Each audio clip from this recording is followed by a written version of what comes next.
आज दिवसाची सुरुवात चहाने झाली. नेहमी ऑफिसमध्ये चहा होतो. आज ऑफिसला सुट्टी असल्यामुळे घरी मस्त असा चहा घेतला. सुट्टी होती त्याचा काहीतरी उपयोग करायचा असा विचार करतच होती. इतक्यात आठवलं की किचन बरेच दिवस झालं साफ नव्हतं केलं. म्हटलं चला आज थोडं क्लिनिंग करून घेऊया. रोज ऑफिसला जाणं, घरी येणं, जेवण बनवणं एवढ्यातच टाईम जातो. जास्तीचं असं क्लिनिंग करायला वेळ भेटत नाही. ऑलमोस्ट क्लिनिंग तशी झाली आहे. फक्त आता भांडे घासायचे राहिलेत. दिसला मला एक नवीन पाहुणा. तो बघून तर मला भीतीच वाटली. म्हटलं आता ह्या पाहुण्याला काढायचं तरी कसं. मला आधीच पालीची खूपच भीती वाटते.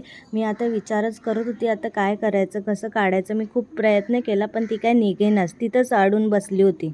बरेच प्रयत्न केले, झाडूनी वगैरे तिला हकलवायचा प्रयत्न केला पण ती काय निघायला तयारच नव्हती. मी म्हटलं आता बाजूच्या ताईंनाच बोलवते, त्यांची मदत घेऊन मी ते पाल काढायचा प्रयत्न करत होते. म्हणजे त्यांनीच प्रयत्न केला, मी लांबूनच बघत होते. ही आहे पियूची काकू. पियूची काकू नेहमीच मला मदतीला येत असते, पण आता ह्या पाल काढायची मदतीला मी त्यांनाच बोलवलं.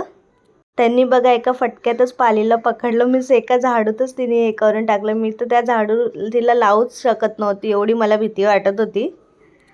फायनली त्यांनी ती पाल उचलून बाहेर टाकली आणि आमच्या घरचा पाहुणा गेला. फायनली गेला पाहुणा. घरात साफसफाई करायला घेतली की असे पाहुणे येतच राहतात. सगळं माझं आवरून झालं. मी निवांतपणे असं चहा वगैरे पुन्हा घेतला. संध्याकाळची टाईम झालती आणि आजचा दिवस असा होता. कसा वाटला? बाय.